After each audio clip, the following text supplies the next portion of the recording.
Welcome back to MAMMUT. Welcome back to MAMMUT Swiss 1862, here out of Seon in Switzerland. We had a great week, our first digital brand convention, and we would like to finish that week with the most important topic, which we have in our hearts and our minds. It's about climate change. MAMMUT is dedicated to reduce its CO2 footprint to net zero by 2050. And we are dedicated to drive a conversation around doing that, inviting others, especially for our movement Together for Glaciers. To do so, we have guests. We invite you to type in your questions into our video chat. And we would like to share, Adrian and Alice from our team, what we concretely do to drive our reduction, respectively, program to reduce our CO2 footprint.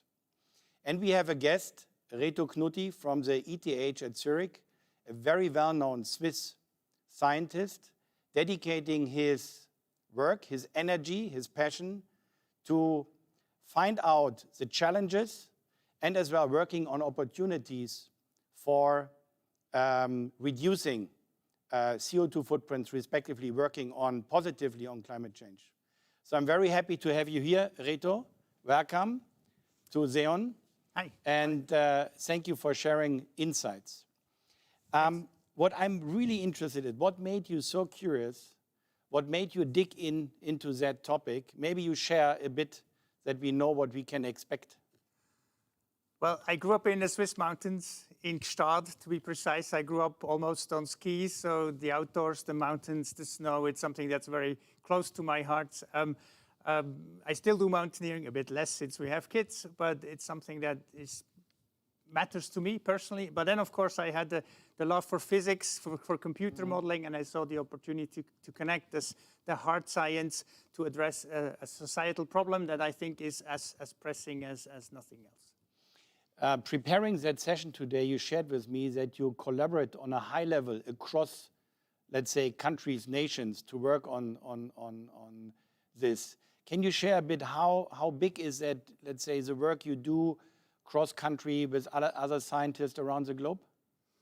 Well, the weather doesn't stop at the border of your country, so the climate and the weather community have very early realized that they need to work together, both on the science, but then also, of course, on a political level.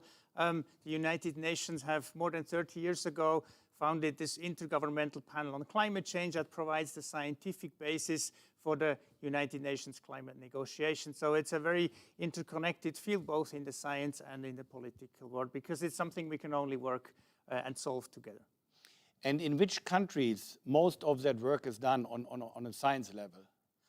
Well, it's everywhere, but as most of the science fields, the US and Europe and Japan is of course, China is coming, so it's sort of the classical examples, but there are other nations who contribute because the impacts, of course, are also in the developing countries, and that's where we have not so much insight, not so much data, and that's where we need more people involved.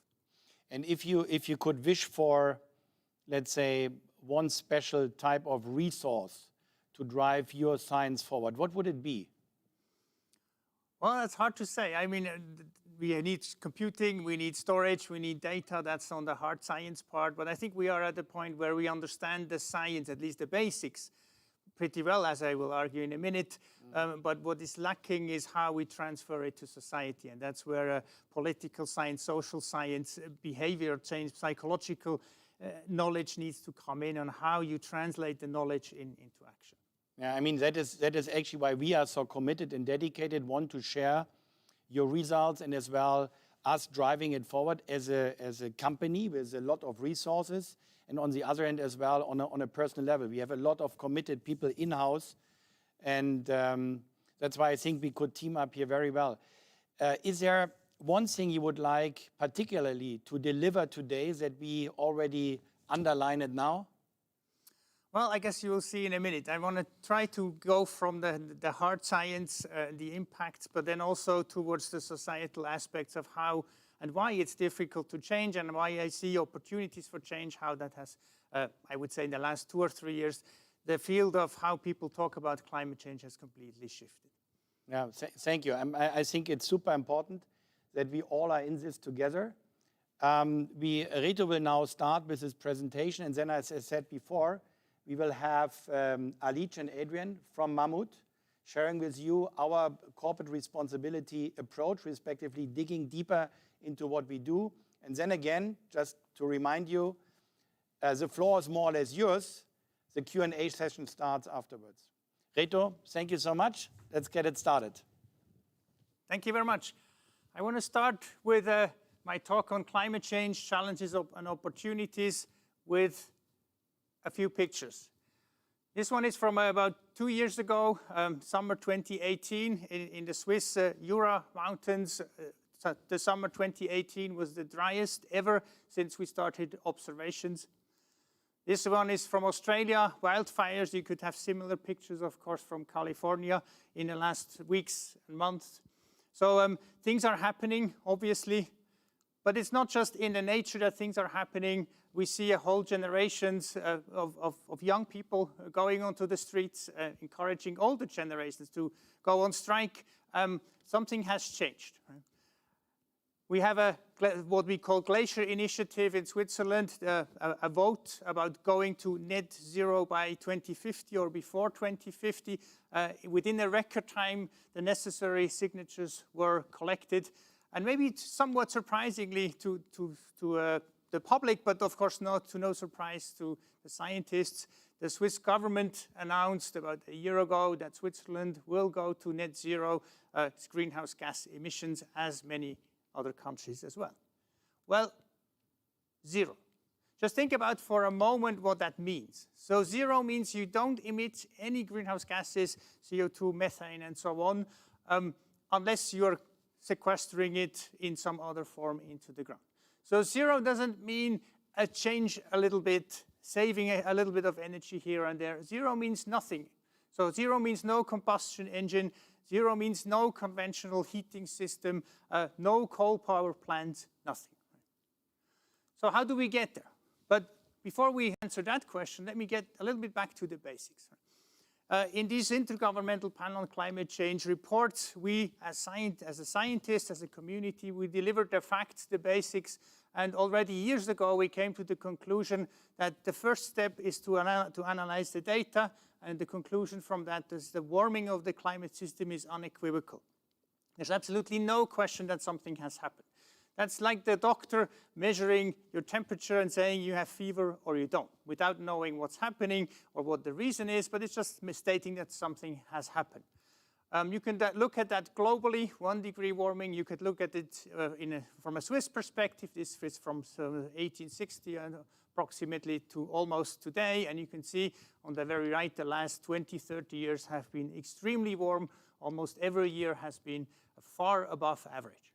The changes are obvious. If you don't trust the thermometer, which I would find surprising, but some people don't, look at the glaciers. This one is from about 1850 approximately on the left, and about the end of the 20th century on the right. And I just got two new pictures from swissglaciers.org.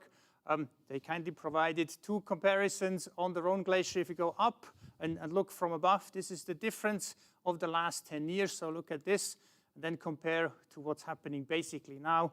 So that's 10 years between these two pictures. The changes are overwhelming. They're everywhere.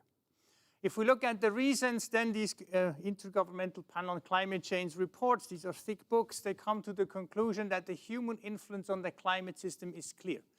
That doesn't mean that every storm is climate change, of course. The weather is variable all the time, but it means that on the long run, if you look at it from a perspective of 50 to 100 years, things are very clear and humans are the main driver. Humans are mostly responsible for the long-term warming and, of course, as a consequence for many of the impacts that come from that warming. How do we know? Well, one way to know is that you go to Antarctica. Here's a station in Antarctica. We're about 3,000 meters above sea level, and there's about 3,000 meters of ice here. So there's a very thick ice sheet.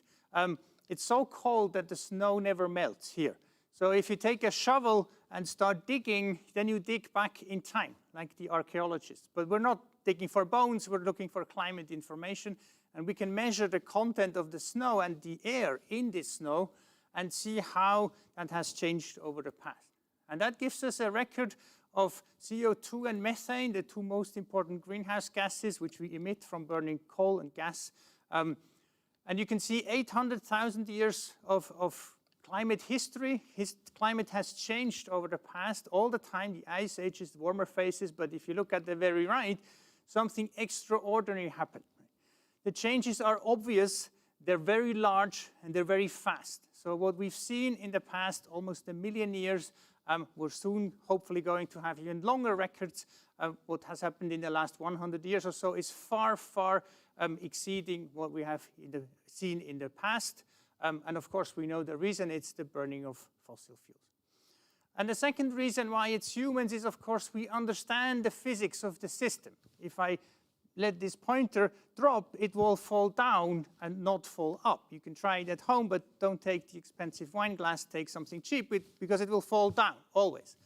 And if you just look at the physical laws, conservation of mass, conservation of energy, gravity, and you do that in a computer, then you will get what you see here in this animation. This is a simulation, a physical simulation of clouds and rainfall based on the physics that we have understood since more than a century. So most of the basics here are 100 years old. There are storms here in this picture, but we don't tell the model to make a storm. It does a storm because that's how fluid dynamics works on a rotating sphere. So we have known the physics of climate change, the basic principles of the greenhouse gases since more than 100 years. So I've shown that climate change is real and it's man-made mostly, but the difficult discussion is what do we do about it? So when we look at the option, and we can take the medical analogy again, we could, in principle, just say, well, I'm going to ignore that. It might not be a very smart thing to do, but in principle, you could. I could do what we call in German, Pflasterli Politik. We will wait, and then if it goes wrong, we'll fix it. Right? We put a Band-Aid on it. Or I could say, no, I'm going to prevent it. I don't want this to happen. And it's important that we understand and realize, all of us, that there is no physical principle that tells us what we need to do. The numbers do not imply that something needs to be done because of those numbers. Right? We still have the freedom to do multiple things, in principle at least. So what climate scientists do is they create scenarios. They create stories of the future, storylines of what could happen, and they look at the consequences, the risks, and the benefits, and then, as a society, we can discuss which story we might want to follow. So the story, a bit provocative here, of course, could be one that I would call the vegan high-tech story. I could also do another story on the right. There's no physical principle that tells me that which story is better here, except if we start a discussion of what we mean by better. So what do we care about? What do we want? If we just look at different stories, here are two sort of bracketing scenarios. One on the left is a scenario where we rapidly reduce CO2 emissions to basically zero by about mid-century or so. That would be in line with the Paris Agreement targets of limiting warming to less than 2 degrees. So you can see the map here for the world, and you can, at the bottom, see what that means for Switzerland in a second. On the right, you see a story, a scenario, these are economic scenarios with technology and population growth, everything built in. A scenario where we would continue to build heavily on fossil fuels. And in this case, you would see 4 or 5 degrees warming globally by the end of the century. In the Arctic, you're getting to 10 degrees, 12 degrees or more. We can just look at Switzerland here as an example, what that means for hot days. So that means how many days over 30 degrees Celsius will we have per summer? That's something we rarely had in the past. In the left case, in the sort of optimistic case, we'll have maybe 15, 20 or so of these per summer. And in the right, we'll have 40, 50 or so. So basically every other day will be a day above 30 degrees. The consequences of climate change are very diverse, depending on where you are and in which sector you are. Of course, one of the main consequences is, as we talk about it today, is the melting of glaciers. We've seen this, I think, on Monday. This is the Aletsch Glacier, the largest and longest glacier we have in Switzerland. And by the end of the century, it's gone in a high emission scenario. So even these big glaciers, there will not be much left if we don't reduce CO2 emissions. We can look at agriculture as an example. The summers in Switzerland get drier. This example is from a farmer who had carrots, and he basically said, there's no way the carrots will grow this summer. It's just simply too dry, and I don't have any water. So we're just going to take the tractor and start over again next year. The consequences in agriculture, in particular if the water cycle changes, are massive. At the same time, even though the summers get drier, the heavy precipitation increases. So once it rains too much. Here's again a map from Switzerland. Every blue point is a measurement station, and every blue point means that in that particular location, the heaviest precipitation events, rainfall events have increased. And again, it's a basic physical principle that's more than 100 years old, or of course it's much older, but since 100 years we know it or more. It's the fact that warm air can hold more moisture. If you put up the clothing for drying in summer, it works better than in winter, right? Because the warm air can take more moisture. So if you have a thunderstorm and you have 2 degrees higher temperature, then you have about 15% more water, if there's enough water. So many of the extreme weather events will change, and of course that has massive consequences. We know a lot about climate change, but we also need to understand that the uncertainties in the details are, of course, still large. And I'm showing here an animation of a weather forecast for Switzerland and Central Europe. And you can see in blue the rainfall bands that cross the country. And if you just look at how quickly these things change and how small scale they are, maybe then you understand that it's hard to predict in every detail the specific impacts that will happen in every valley for every sector and so on. So we know the basics. We know we need to reduce CO2 emissions, but when it comes to impacts, there's still work to be done to figure out who and how they're exactly being affected. So what does that mean if we continue a business as usual scenario with high emission, extremely high emission in this case, from fossil fuels, then the emissions would increase strongly in the future. If we try to limit warming globally to 2 degrees relative to pre-industrial levels, this is approximately what we would have done had we acted relatively early and had we acted all jointly in the best interests of everyone. So we would have started to go down slowly. Usually that's not what politics does. So another way to do it a bit less smart is to wait longer and then reduce more quickly. Right? So the orange case here also gets you to the same climate target. You just emit more, but then it means that you have to do more in the future. So the longer you wait, the harder it gets, the more expensive it gets, and the fewer options you have. But in both cases, you can see that we're crossing the zero line, so basically no emissions left, and in both cases it goes below zero. It means basically we've emitted too much and we have to take it out of the atmosphere to some extent again. Here we're looking at maybe 2060 or so. That's for 2 degrees. If we're actually looking at the 1.5 degree warming that the United Nations wanted or tried to achieve, then we're looking at more like 2050 or so, or even before. So that's where the 2050 net zero comes from. If we look at where the emissions come from, that's again an example for Switzerland. It varies by country, of course. It's the mobility, road transport with about a quarter or so. Airplanes, Switzerland is pretty rich, so people fly a lot. They fly way too much. That leads to almost 20% of the emissions. And then there's residential emissions from heating, about 15%. And there's industry, agriculture, services, and waste. That includes the methane and N2O emissions. It's everywhere. That's the unfortunate thing. It's in every sector, so that means there is no single technology that is going to fix it. For each and every sector, we need to figure out how to do it. For some, it's going to be more easier. I would say roads transport is going to be easier with electric cars. For instance, heating is easy. Flying is harder because there's no alternative at this point. Either you don't fly or we develop synthetic fuel, but at the moment there is no alternative. Again, agriculture will be difficult because there's something we need to eat something, so some things are going to be harder than others. But in general, you could say, well, okay, we understand the science, net zero is the goal, we know in principle what we need to do. So the question is, why don't we actually do it? Why haven't we done it so far? So in the second part, I'm going to look a little bit into more societal questions. And I wish I had a complete answer of why we don't do it the way we should, but I don't.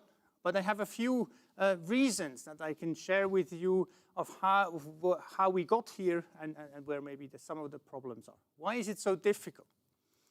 So one thing is that there's a lot of confusion and misinformation out there.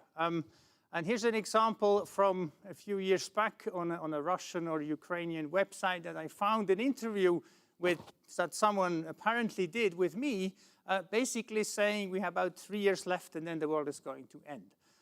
And you see quote unquote statements that I should have made, and of course that interview never happened. Right? Someone just made it up completely. And there's plenty of those. There's fake Facebook profiles, there's lots of misinformation out there. Of course, people have lied before, but it's gotten easier to confuse people with all the social media and the channels because everybody can say what they want. And historically, I thought, well, you just have to find out who to trust. But nowadays, we don't even know whether that person said what is written there. That makes it, at least to some communities, challenging to tell them what the facts are and what is wrong. I said before, people have lied before. Here's an example from Shell from about 88 or so. The fossil fuel industry has known for ages, since at least the 60s, 70s or so, that human-induced greenhouse gas emissions are causing warming, and that's causing climate change and having impacts. But they wrote reports about it. They even made predictions, and they were pretty accurate, the predictions. But they decided to keep it undercover. The report was labeled as confidential, and they spent massive amounts of money for advertising, for lobbying. The economic interests, power, and lobbying has always been large and continues to be large. There are strong organizations, companies who do not want to change because they make a lot of money with the current system. That's a problem that needs to be addressed. A third issue is the question of fairness. If you compare the total emissions of greenhouse gases that we can afford for a 2-degree target, if you think about it as a pie, Linzertorte here, typical Swiss cake, then about 2/3 on the left have already been emitted. So think about this, 2/3 of the CO2 of the oil and gas and coal has already been used. And it hasn't been used in a fair way. Some people had a lot, like us, and others didn't have much or nothing at all. And about 1/3, the part on the right, is the thing we can still use before we get to this level where we say this would be dangerous. So the question is, who gets the rest of the cake? Those, of course, say in the developing countries who didn't have much, they would say, I want more cake. Right? I want some cake because I didn't have any cake so far. And we, of course, we say we want more cake because we rely on it. Everything works with cake, right? So we need more. So we have a problem of who gets how much and what is fairness. But not only that, we also need to distribute over time. So every piece of cake that I eat today is a piece that my children will not have. And every piece that I save, my kids could have it. So how do we share across nations, but also how do we share over time? That's a hard question, of course, but the United Nations has clearly said we have what we call common and differentiated responsibility. So common means everybody has to contribute. Nobody can say it doesn't concern me. And differentiated means that those who emit more, they have to do more. Right? That's the basic principle in every pollution problem. If you pollute more, then you have to pay more. And also differentiated means that those who can pay more because they have lots of knowledge and money and technology, they should provide more. So in that respect, of course, we have a responsibility to lead this journey and not wait for others to do something. And the last reason, of course, is the whole issue of perception and framing. Right? All of these lines here on this figure are straight, but they don't appear to be straight. You can look at it for a long time. Right? So your perspective on something may not be completely representing what is actually there. Your perspective on the YouTube channel right now is different from my perspective on this room we're in, even though we're looking at the same things, basically. Right? So facts and numbers always have some context. They have some background. Culture, values, and how you interpret these things is different. Take an example from mountaineering. If you say, I want to free solo the Eiger North Face, is it dangerous? Well, I would say, yes, I think it's dangerous. And most people would probably agree it's dangerous, but there's a few who say it's fine. I'm going to do it. Right? Even though we can calculate the probability of a rock hitting you and you dying, the interpretation of how that affects you, or whether it's dangerous or not, is partly a subjective thing. It depends on which things you care about. And that question of framing and values leads us to the unfortunate situation we're in, or at least we have been in for many years now, that the climate change problem has very much been a left versus right problem. Because some parties think, well, that's something that society needs to address, and that's fine by introducing taxes and maybe some regulations, whereas other political parties completely deny the existence of climate change, not because of the climate change facts, but because they don't agree with what should be done. If you look at this survey here, this is from the US over 20 years. The survey, people have asked people whether they think climate change is already happening. It's not even whether it's man-made or not, it's just whether glaciers are melting or not. And you can see it's going apart. Right? So some are believing more and more over time, and the others are believing less and less. And I use the word believe deliberately. It's almost like a religious belief. It has nothing to do with the facts. Of course the glaciers are melting. But because it fits into the narrative of some, and it doesn't fit into the narrative of others, they deny the existence because they don't like the consequences that it has on society. So this has this framing of I don't want to pay and I don't want to limit my freedom has led to this, I would say, false dichotomy that some people make when then they say we can either have a strong economy or a healthy planet, but not both. And because I care more about the money than the planet, I'm going to choose the economy, and I deny the existence of climate change, or I'm against any measures. Of course, it's wrong, because scientists have clearly demonstrated that it's cheaper, it's more effective to address climate change, even though it costs something in the near term, than to wait until things go wrong and then fix it and pay for it. So in the long run, it's more cost effective to address it. Or in other words, mitigation costs something, but no mitigation costs more. So it would be better to do something early rather than to wait and get hit and paid. Things are changing, I would say. In the last few years, things are changing, even though we could argue it's still not changing enough. We're still too slow, completely agree. But if you look at this graph here from the World Economic Forum Global Risks Report from early this year, you can see that 6 of the top 7 risks are related to climate in environment. So it's water, it's biodiversity, it's climate change impacts, the failure to mitigate, and so on. The pandemic is not on this top 6 or 7, maybe it should have been. But you can see that these are not the scientists, but these are economic leaders, these are political leaders who say, yes, these are going to be the top priorities for us, both in terms of the impact, how strong they will be, but also how likely they're going to happen. So the economy is changing, and people see it as an opportunity. And maybe that's just an interesting analogy here.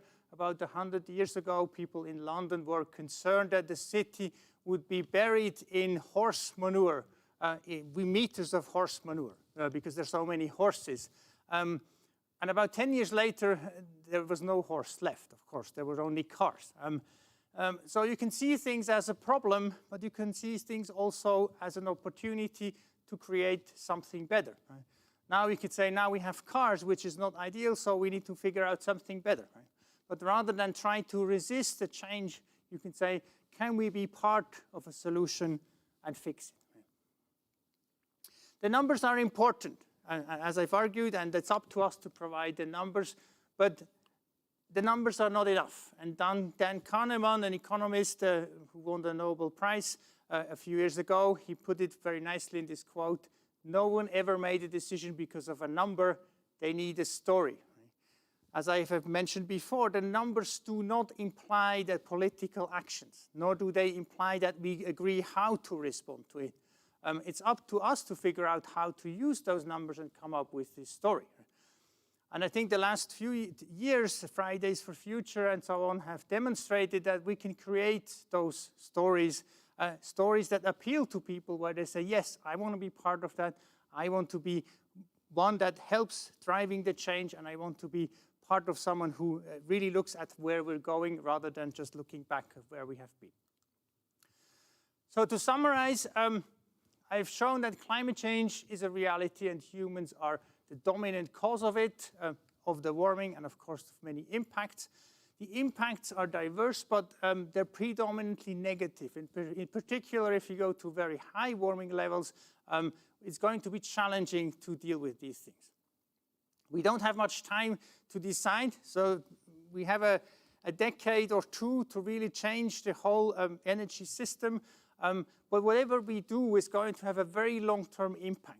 Once climate change is here, it's going to be here for centuries, even hundreds, thousands of years. So it's not going away when you reduce emissions. Most of these things are nearly irreversible. That's why early action is important. For the agreed targets on climate change in Paris, the less than 2 degrees, the net CO2 emissions, need to be basically zero before 2050. You could argue that the countries like us here in the Western world need to go even faster because others still have to catch up. At the moment, the commitments from the countries are insufficient. So if you look at what countries propose to do, we will not get there. We're more like on track for maybe 3 degrees or so. So clearly, there needs to be more. Science has shown that technologically and economically, most of these targets are still probably achievable as far as we know. It's always hard to predict technology, of course. But there's strong economic incentives to change, to reduce the risk. It's going to be cheaper on the long run, but only on the long run, of course. It's going to be cheaper to address the problem than wait and fix it later. Of course, if you just look at tomorrow, it's going to be cheaper to do nothing, right? Well, I think as a society, if we have a vision for the future, we shouldn't just think about tomorrow. I would argue that we have never known so much about the science, the impacts, the future predictions, and so on, and we have never known so much about the solutions that I see it as an opportunity. We can change as individuals, we can change as companies, and we can change as a society. But of course, it doesn't happen just by itself. It needs the political will, it needs innovation, it needs vision, it needs leadership.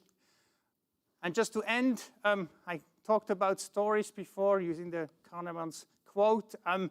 Different communities need different stories that they can identify with. I think this community might create a story of the mountains, the winters, the snow. Here's my family this summer on one of the remaining parts of a glacier in the Bernese Oberland. The kids enjoy going into the mountains, and I want to ensure that we do our part, that they can also enjoy in the mountains 50, 100 years into the future. They will probably see the end of the century. Even though it looks like far away, they will judge and look back on what we have done. So the story that we can create is that we help to do our contribution to prevent climate change from destroying the mountains as we have them. Thank you very much. Thank you very much, Reto. That has been very impressive. I just want to come back to the Kahneman's quote. I liked that very much when you quoted that no one ever made a decision because of numbers. They need a story. I really liked your story that you told us the last couple of minutes when you were saying that we all have a responsibility to lead this movement, to take our share of the cake. I mean, this is so true, and this supports the mindset that we have at MAMMUT as well.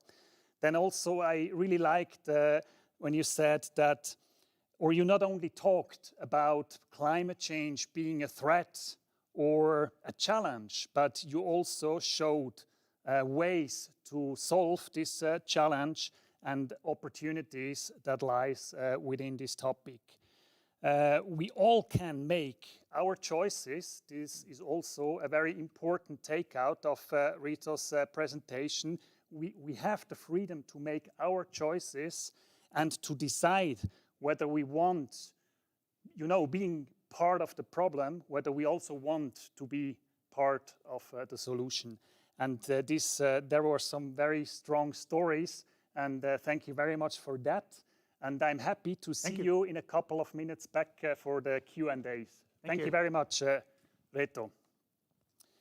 So building on what Reto has told us, it became abundantly clear that science tells us that to keep the planet safe, we must significantly reduce CO2 emissions within the next decade to meet the 2, respectively, the 1.5 degree climate goal. Together, we must work towards this goal. This is a problem of the size that no single individual nor a single company can solve.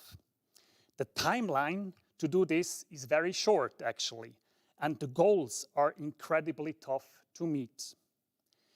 The next 10 years, and this became also very clear out of Reto's presentation, the next 10 years must see the most profound transformation the world has ever known. And our industry, where MAMMUT is in, the textile and apparel footwear industry, is affected as well. That is our challenge as a society. This is our mission as a company. The good news is, however, we have the knowledge, we have science, as we have heard, we have technologies, we have solutions. We know it makes social and economic sense. We are all in this journey together. This is why we kicked off the movement Together for Glaciers, which we want to invite you being part of it. At MAMMUT, we are committed to taking our responsibility and making our contribution to implement the Paris Agreement. In 2018, we have signed the UN Fashion Industry Charter for Climate Action, committing to reduce our greenhouse gas emissions based on a 2018 baseline until 2030 by 30% and to become climate neutral by 2050 latest. We also committed the Science Based Targets initiative because we understood that science is even more ambitious, that we have to reduce greenhouse gas emissions more than 30% within the next 10 years.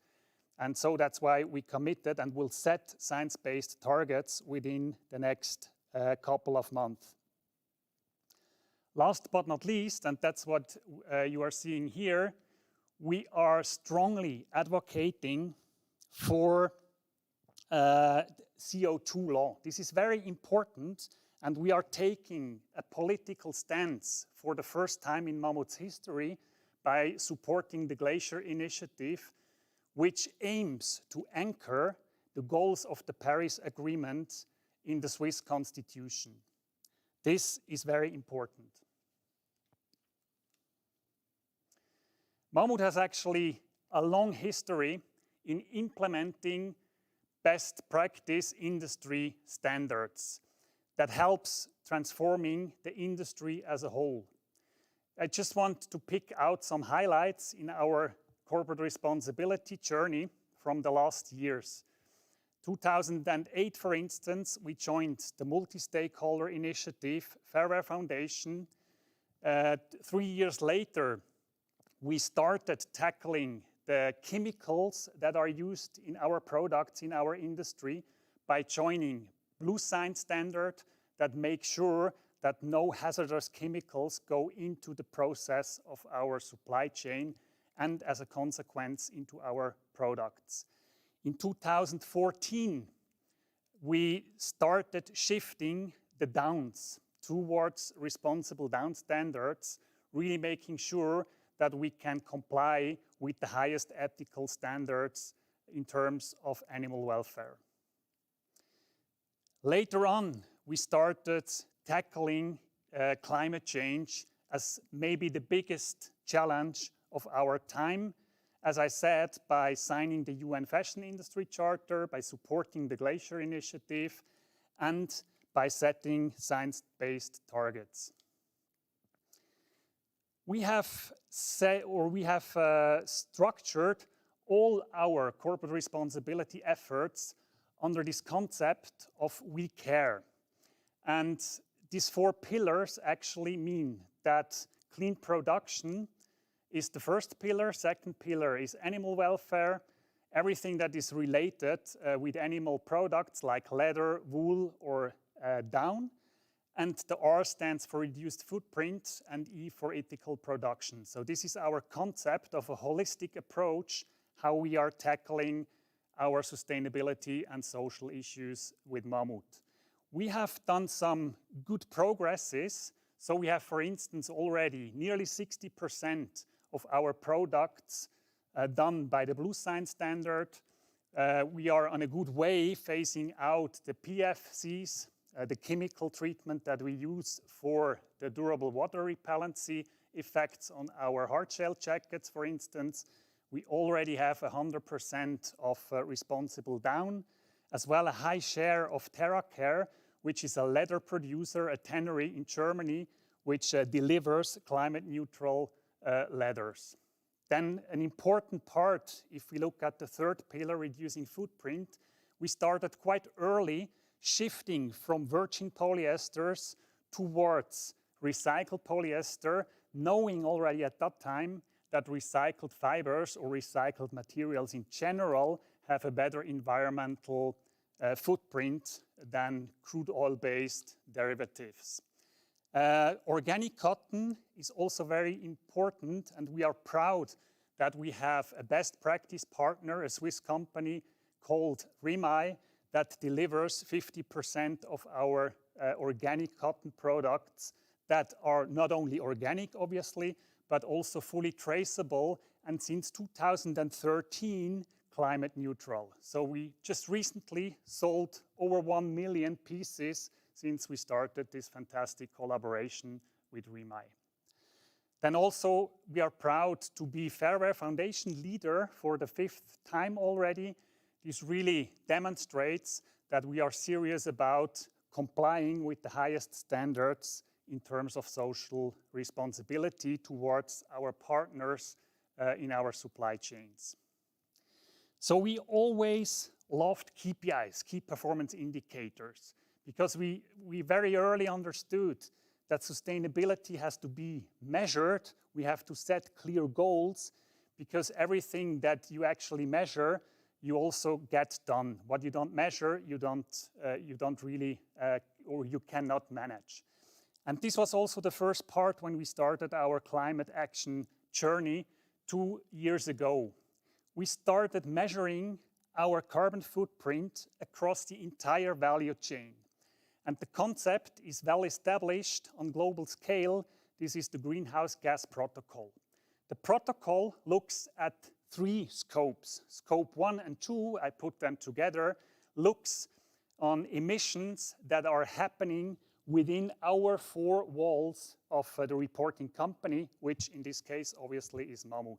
So we looked at our company cars, for instance. We looked at energy consumption for our retail stores, for our headquarters, for our daughter companies, and we measured the environmental impact or the CO2 impact from our consumed energy and fossil fuels and that we are using for our facilities. So this is scope 1 and 2.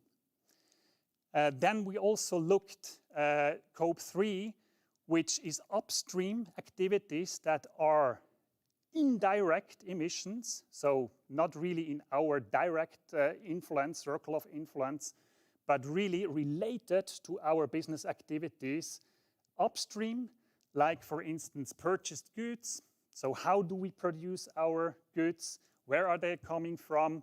How are they shipped? We looked at upstream and downstream transport. We looked at commuting and business travels, for instance. We looked at the emissions that are caused by waste in the operations of the supply chain. But then we also measured the emissions downstream, with downstream activities. That means towards the consumers, towards our retailers and partners in the trade. So here we looked at end of life. So what happens with our products once they are done? Are they being recycled? Are they being going to landfill or incineration? The use phase, how are our products treated? How are they washed? The temperature, the lifetime of products, etc. So, and this scope 1, 2, and 3 at the end gives an overall greenhouse gas emission, which in the case of MAMMUT was 58,000 CO2 equivalents. And as you can see, and this is not surprising for our industry, the majority of the emissions lie in scope 3, so in our supply chain. So it became abundantly clear that we have to very closely look into the supply chains where our products are made and what kind of materials that we are using. So looking a bit deeper into these 3 scopes, we see that scope 1 and 2 accounts roughly for 5%. So for sure, we have to get rid of these 5%, and for sure, we will take measures to bring them down. But on a strategic level, we really have to look into this category 1, purchased goods, which accounts of 72%. We have an obvious point to look closer to how our goods are transported, use of products, 4%, etc. So I love numbers. I love targets, and we at MAMMUT, we always base our decisions on facts and figures, and so that's why this concept of carbon accounting is so valuable. So the challenge is clear. So we understood that we have in 2018 these 58,000 tons of CO2. We are committed to bring that down within the next decade to 30% and to become climate neutral then further down the road. So the big buckets of measures that we have identified is that we can make an impact of roughly 5 to 6, 7% if we reduce the amount of deliveries that are shipped by air. And I mean, this can be done. This can be decided by us as a company. We have direct impact to improve our supply chain timings, our processes, and to bring down the share of flights significantly. I mean, this particular momentum of the pandemic also helps us right now to bring down the emissions that are caused by flights, business travels. I mean, just to make this point here, we have this digital sales meeting, and that means that we are not flying in our colleagues from the daughter companies, and that helps us saving between 300 and 400 tons of carbon emissions. And this, I mean, has proven the case that digital sales meeting or this digital brand conversion works wonderfully. Then we have a second bucket with the recycled materials. Here we see a potential to bring the emissions down in the next 10 years in the magnitude also of 3 to 5% by switching from crude oil-based materials like polyester and like polyamide, shifting them towards the recycled alternatives. Then we have a very interesting opportunity if we go deeper in the dyeing processes, in the wet processes in our supply chain. So where we add chemicals and dye stuffs, which nowadays, or in a traditional dyeing method, we need tons of energy and water in order to bring colors on the products. And here we have the opportunity to change to solution dyed, so that's how this technology is called. And we know that this technology uses 80% less water and in the same amount less energy. And at the bottom line, we need 15 to 20% less CO2, or we cost 10 to 15% less CO2 emissions. We also have a great opportunity to be more energy efficient or to switch to renewable energies. And here as well, we have one example that we already started. From next year on, we are using renewable energies in our daughter company in Germany, which brings down the Scope 2 emissions that we have seen to 70%. So this makes a tremendous impact as well. The big challenge, however, is, and this is what you see left at the bottom, to really transform the industry, our supply chain partners, which typically are using fossil fuels in the supply chains to create the energy for heating up water, etc., to produce our polyesters and polyamide that we are using, to really shift that energy mix from fossil fuel towards renewable energies, and this has to happen within the next 10 years. And this means collaboration is absolutely key. Just, to put in perspective, this 58,000 tons of CO2. So we know that the total amount of greenhouse gas emissions that our industry as a whole contributes to the total is 4%. This 4% is more or less 2.1 billion tons of CO2. And now the share of MAMMUT is 0.003%. This is not really a lot, but is this an excuse to not act on climate mitigation? No, for sure it's not. But it shows clearly that every single part counts, that every single company has to contribute a fair share to the cake that Reto showed, and that this needs a collaborative effort from the entire industry, which MAMMUT is part of it, and which we proudly go in a leading position. Last but not least, we identified a measure that is quite interesting. So at the end, the big challenge for all industries is to sort of decouple the economic prosperity to the emissions that are caused by this growth. So we need a decoupling at the end of the day. And circular business models are quite interesting if we are talking about this journey. And we have done one pilot last year where we went into the ropes, which is the heritage of MAMMUT. We are producing ropes since nearly 160 years. And these ropes are made from polyamide, which have also an effect on CO2 emissions. And I'm going to quickly show you a movie of what we have done, and to show this motivating solution and opportunity that we have. And this will help us reducing our carbon footprint and to deliver on our commitment to become a climate neutral company until 2050.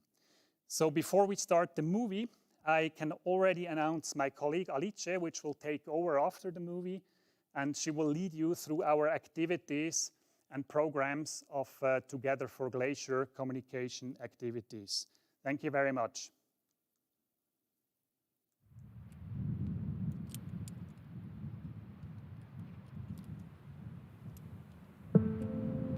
MAMMUT started as a small company making ropes out of hemp. Today, we are a fully integrated outdoor manufacturer. Every product we make is designed for highest functionality, quality, and durability. However, the production of outdoor products also has an impact on our planet. Our aim is to contribute in finding solutions that lower our ecological footprint. Hi, my name is Karen Art. I'm a professional alpinist, climber, and mountain guide, so I get to spend tons of time in the mountains. The mountains and the outdoor is not only my workplace, but it's also the base for my passion, so I care deeply about them.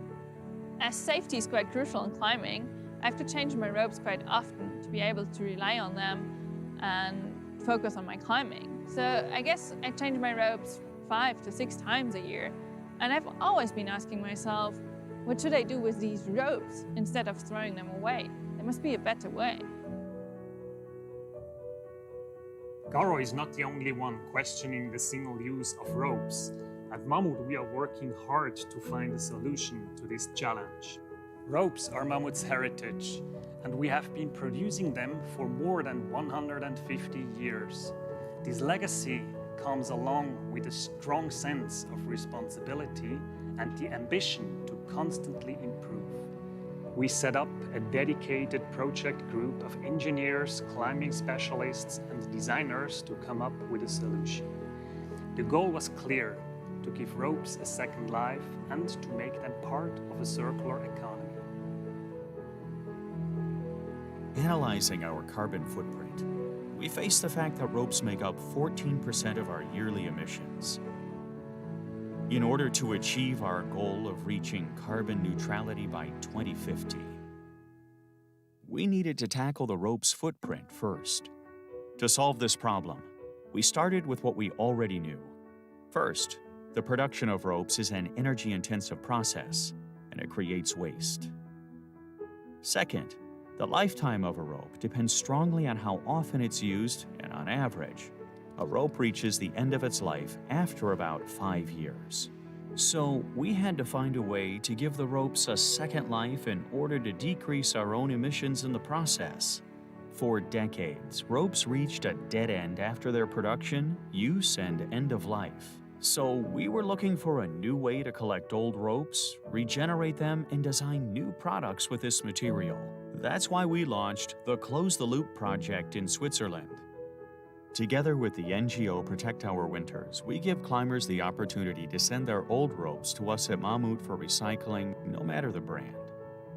In addition, we set up more than 50 collection points in outdoor stores and climbing gyms across Switzerland, so climbers can return their ropes conveniently after their workout. From there, they are collected and taken to MAMMUT headquarters. Together with rope waste generated from our own production process, the ropes are sent to our partners Aquafil, where the regeneration starts. Once in Slovenia at the Aquafil regeneration plant, the ropes go through 8 different steps that include preparation, washing, and eventually the depolymerization. This allows to regenerate nylon waste back to raw material in order to produce high-quality econyl nylon. The econyl yarn is then weaved into a new fabric, out of which the new t-shirt is finally produced. With this process, we are able to make sure that the ropes enter a circular economy and can be given a second life.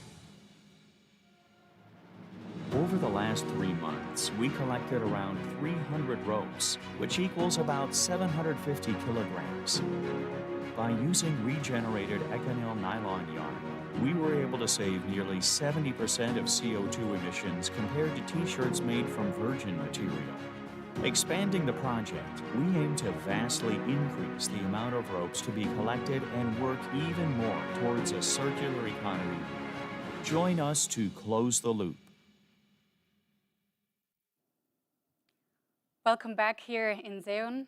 I would like to warmly welcome you from my side and thank Adrian at this point for already giving some insights on what we do from corporate responsibility side at MAMMUT and what we have done during these last 10 years.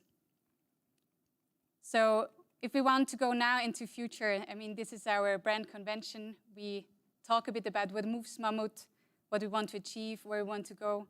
And this is, so you can create future, you need to understand where you come from, actually, and what is the foundation you can build on.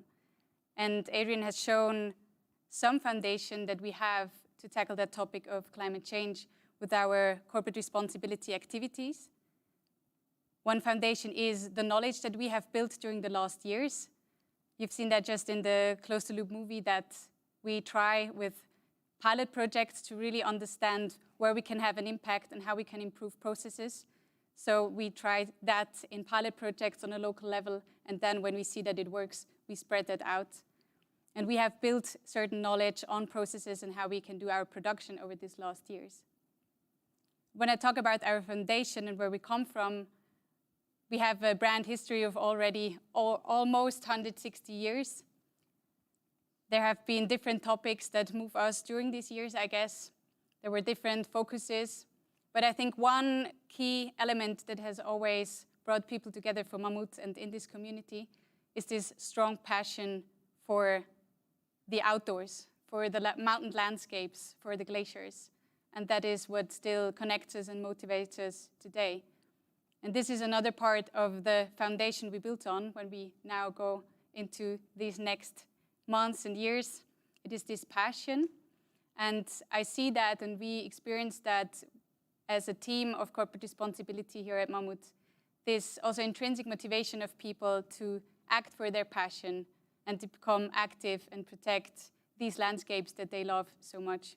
So as the Closed Loop project started as an initiative inside here at MAMMUT, we get a lot of requests, a lot of initiatives, projects that are started. And this is really motivating for me personally and beautiful to work here within that community. And I would also like to thank Reto Knutti for kind of giving the context where we act as a brand and as an industry. He has shown from a science perspective where we stand in that topic of climate change. And I think we have also seen that it is a topic that still kind of polarizes society, especially when we look at political discourse. And I think that is also the beauty of this outdoor community, that actually we are people that go out and we experience climate change. It becomes very tangible to us when we look at glacier landscapes and we see how they change over the last month, over the last years. And this becoming tangible is exactly the story and the emotion that comes up when you experience that. And I think that is something that also builds foundation, that we are together in that experience and that we have this passion together that we want to act for. And I mean, for us, these landscapes, of course, are very crucial and very important. And we understand, and I want to say that now when I come more into the topic of how we communicate at MAMMUT and how we want to address the topic, we understand that this is just the tip of the iceberg. So there are beautiful landscapes that we care about, and they are disappearing, and we want to fight for them. But of course, the implications are much bigger, and we see that. And we understand that this topic is relevant for our community on a global level, not just people living in the mountains, but living in cities, living in coastal areas. We see the implications of glacier melting, rising sea levels. We see the cascading impacts on downstream systems, on biodiversity, on ecosystems, threats to our drinking water resources. I think I just came across some numbers during the last weeks. When you look at China, for example, where we have pretty much 20% of the world's population, but only around 7% of drinking water resources globally. And we think that a lot of these drinking water resources, rivers, are fed by the seasonal melting of glaciers.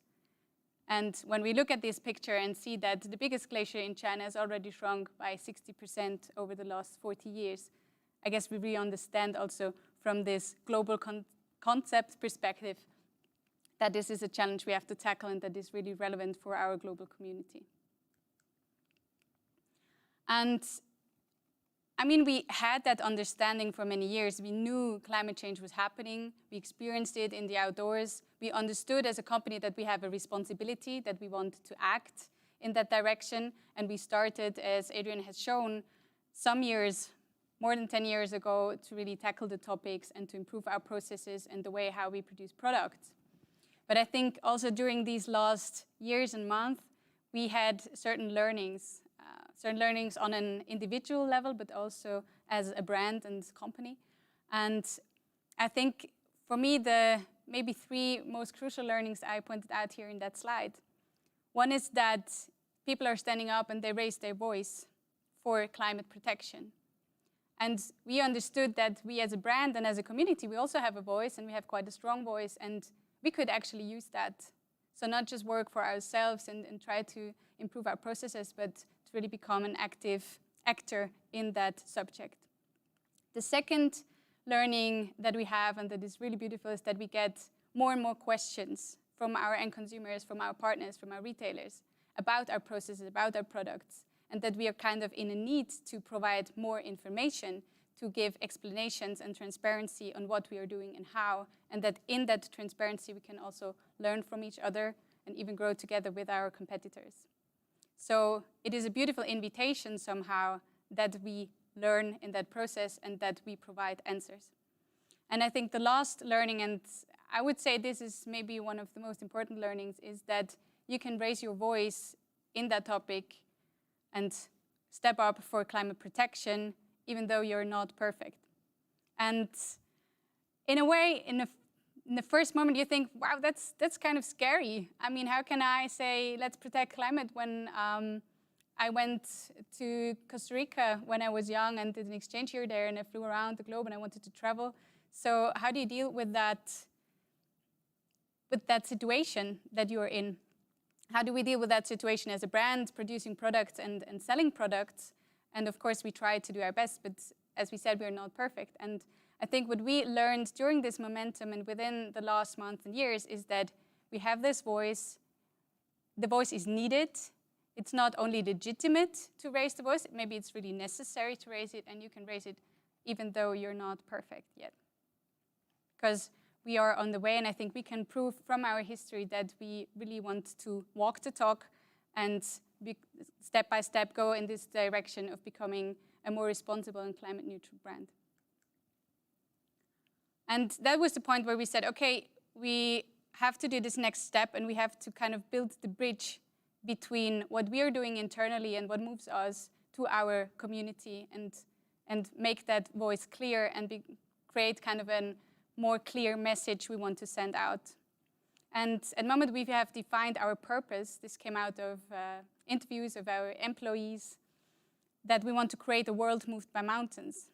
So you actually don't create a world if you just look inside and how you can improve in your processes and in the way you do things. So that's what we do. We want to become a climate neutral brand. We want to intensify these initiatives. But then we said, okay, if we want to create a world moved by mountains, we should take this next step and really inspire people to respect the mountains and to also become powerful advocates to protect them.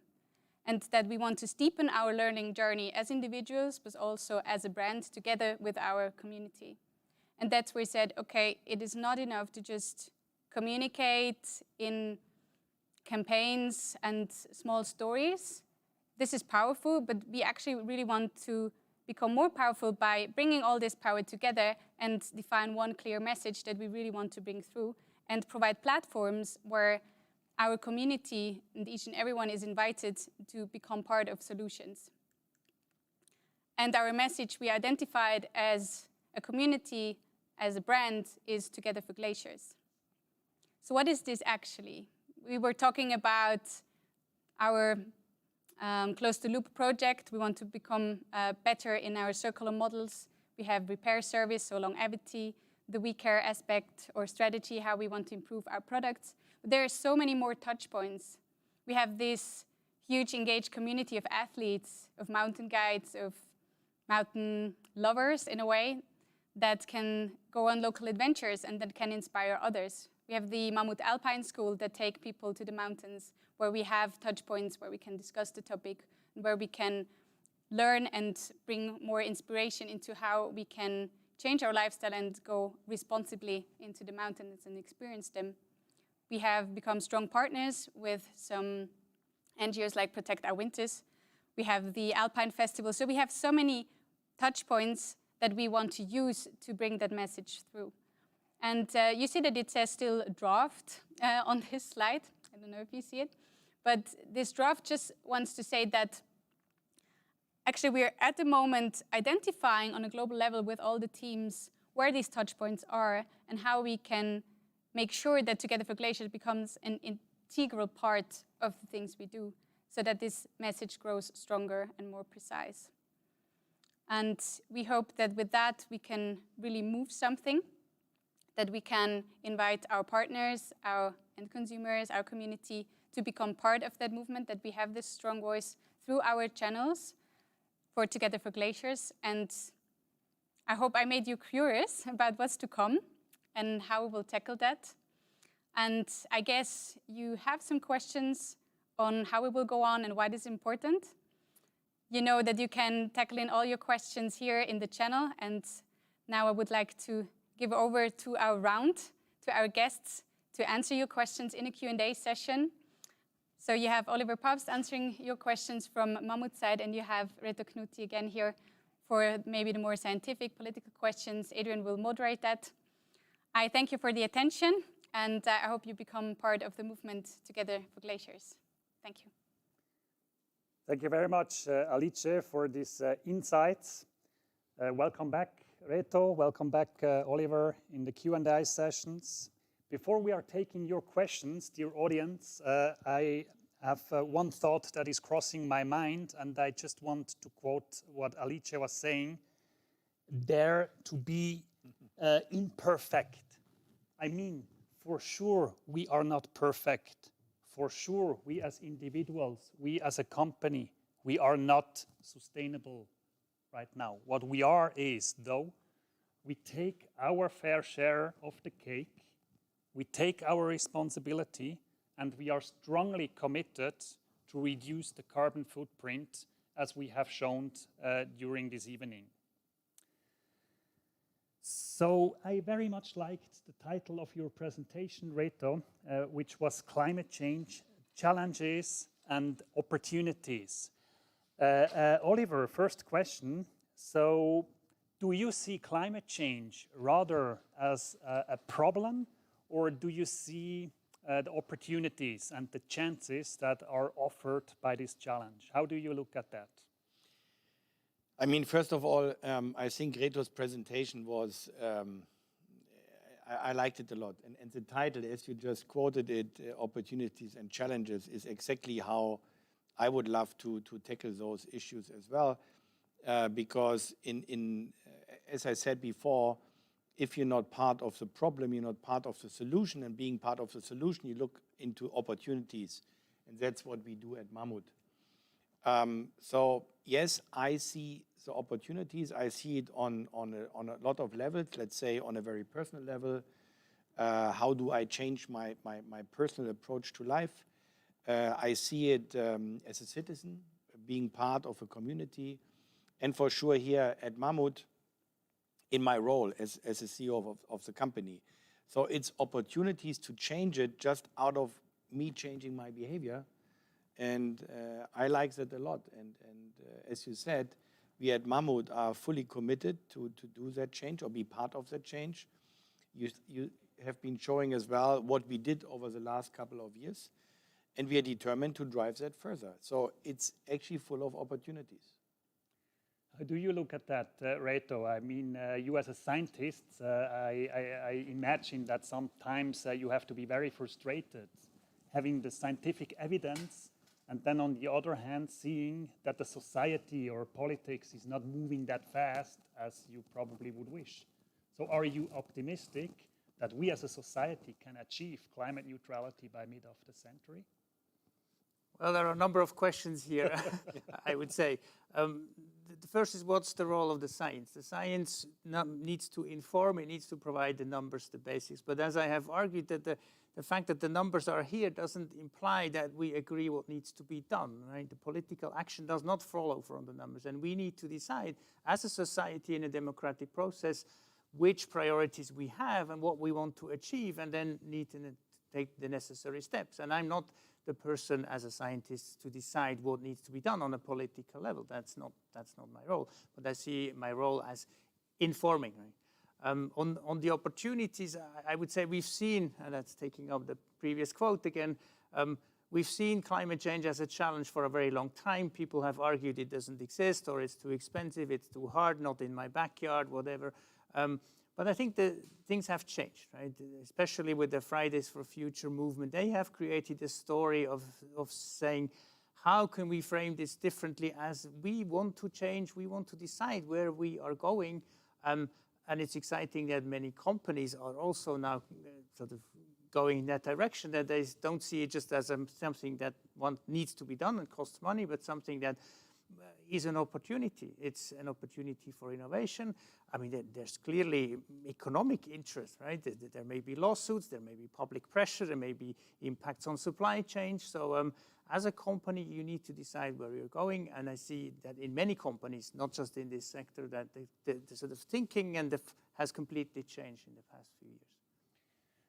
Thank you, Reto. Oliver, I mean, obviously, I would have hundreds of questions to you guys, but I also want to give the audience the opportunity then to really ask the questions. But the last one for you, building on what Reto has said, what was your personal motivation to really move MAMMUT into this sustainable direction and to really take it as an opportunity? Yeah. I mean, as I said before, looking into opportunities, on the one hand, like Reto said, even economically, I think it's for all of us leading a company, it's just great, you know, as well out of a kind of opportunity for the whole organization.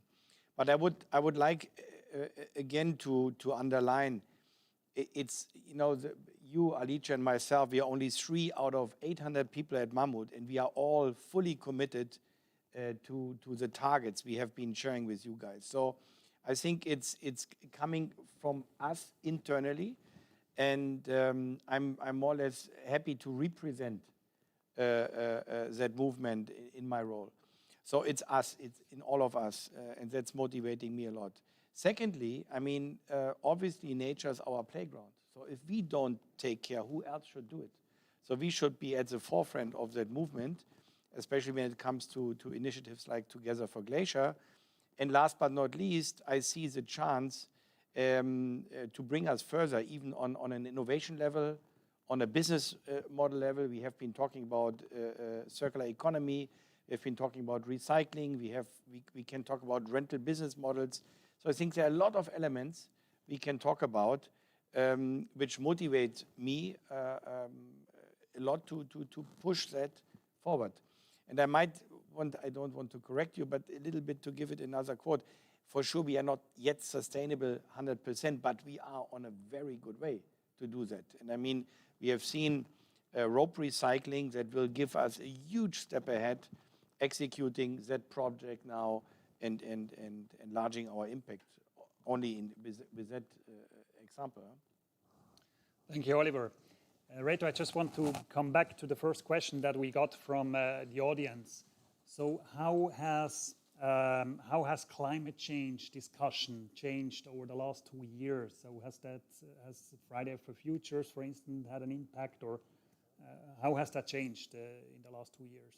I would say it has changed massively over the past few years. I think there's both the science has gotten much clearer, that's one thing. Then on a political level, the Paris Agreement in 2015 said we want to limit warming to less than 2 degrees, and almost all countries have signed that agreement. So collectively, at least, we have a goal. Of course, we need to still achieve it. That's only the first step.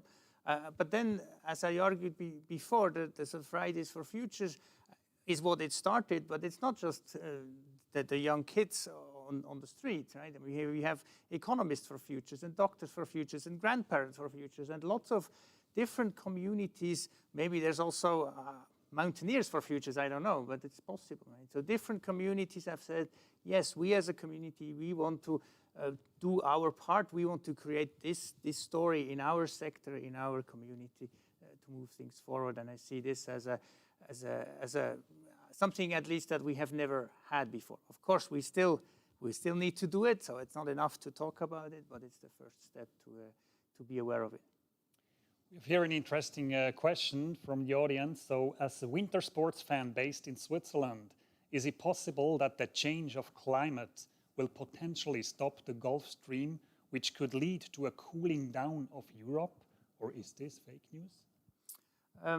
This is correct that the climate models are saying because of the warming, the ocean circulation in the Atlantic will weaken, so there will be less warm water coming from the tropics to the North Atlantic, and the Gulf Stream is part of that. So there is quite strong evidence that this will happen, and that may slightly modulate the climate in the North Atlantic area, but we are unfortunately, I would say, too far away for that to have a big impact. So on the Alps, the effect, if at all, will be very small, and it will be dominated by greenhouse gas warming. So the trend that we have seen over the past of quite strong warming, less snow, melting glaciers, I'm afraid will continue.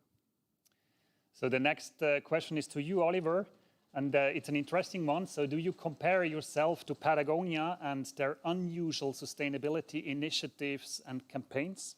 Yeah. I mean, first of all, I like the brand Patagonia. I like the people who are standing behind it. And I'm very impressed by the, I would call it, it's not only a systematic approach, it's really a fantastic mindset that brand is carrying out. So when it comes to, and you know, they are part of our movement. And as we learned through Reto or over the last a couple of days as well, we have to unite to make that move. So I think, first of all, Patagonia is doing a fantastic job, and I'm happy how much they contribute globally to the movement of reducing climate change or driving the conversation around that. So great job. When it comes to comparing, I mean, Mammut is a brand which is playing in the same field. So, okay, let's start to compare. We have certain initiatives which we started where I think we can already show certain, I would say, KPIs, as you said before, where we are quite good and reaching to a similar target they already showing. But I mean, they started earlier than us, and especially they started earlier to communicate around their achievements. So to sum it up, I'm comparing us because they are a leader in that field, and I would like to, even on a personal level, to get at least very close to the leader in that field. Good ambition, I like that. So next question again to you, Reto. How can I do outdoor sports in a responsible way? What do I need to pay attention for? Well, as many of these things, they have multiple dimensions. So there's the CO2 dimension, but there's also pollution, there's potentially noise, depending on what you do.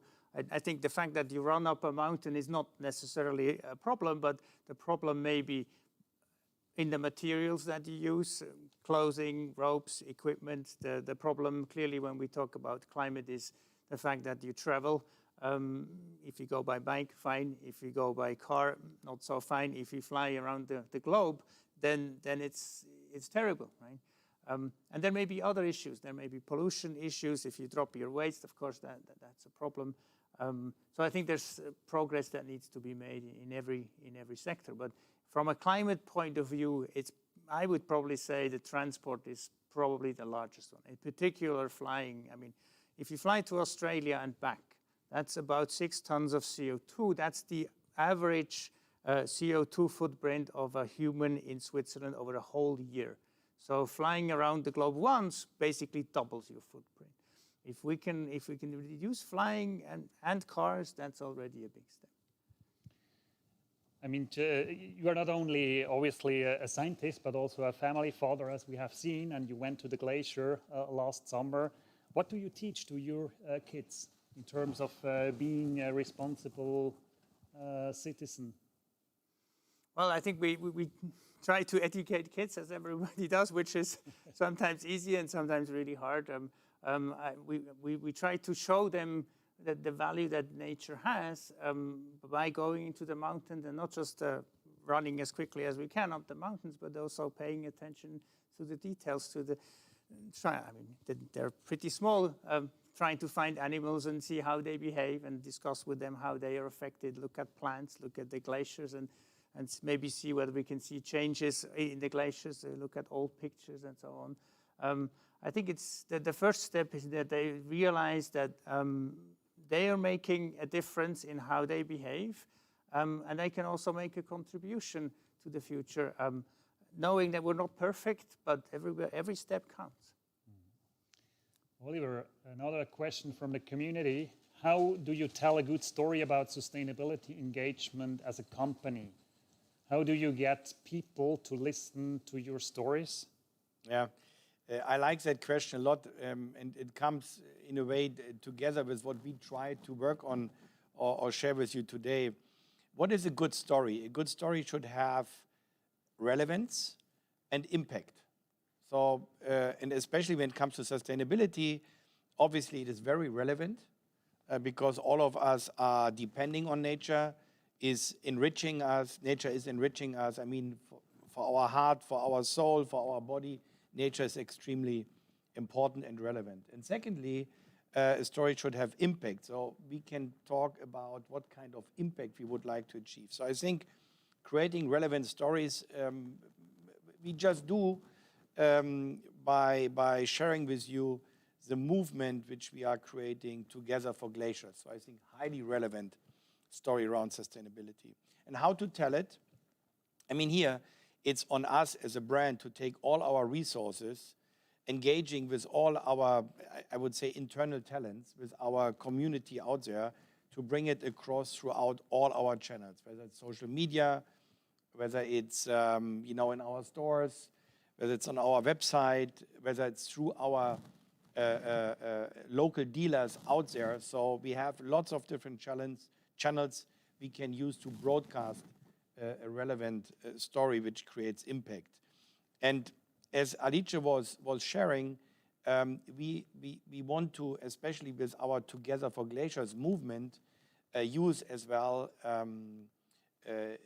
other initiatives. I mean, including Reto, or working with Protect Our Winters. Just as one example, or engaging with the EOG, the European Outdoor Group, or aligning even what you just have said, or mentioned Patagonia. That's the way how you bring across a good story, a relevant story around sustainability. Thank you. So unfortunately, time is already over. That's sad, but you can keep in contact via social media. We are available for you. We really want to continue this conversation around this very important topic of climate change. Thank you very much, Reto, for being with us today. Thank you. Thank you very much, Oliver. And thank you very much, you guys. Have a nice evening. Bye-bye. Meet the majestic Swiss mountains, home to the world's most technical and historically rich climbing and outdoor culture. In this place, Caspar Tanner started a local rope factory in 1862. In the 160 years that followed, the MAMMUT brand became synonymous with world-leading mountaineering and outdoor products, allowing people all over the world to enjoy the mountains safely, enabling the fullest range of experiences in the most demanding conditions that deeply change you.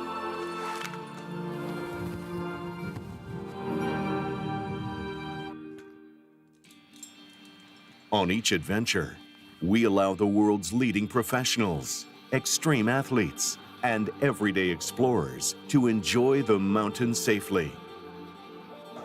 We consistently bring the most innovative products, made to spend unforgettable moments out in the open, made to conquer what was deemed inaccessible, made to protect our beautiful but melting glaciers.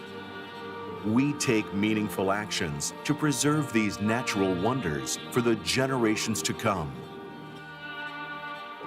Whether it be the exhilaration, the pleasure of a picturesque hike, or the appreciation of riding down a steep face, these experiences deepen connections to ourselves, others, and the natural world. Join us to create a world moved by mountains.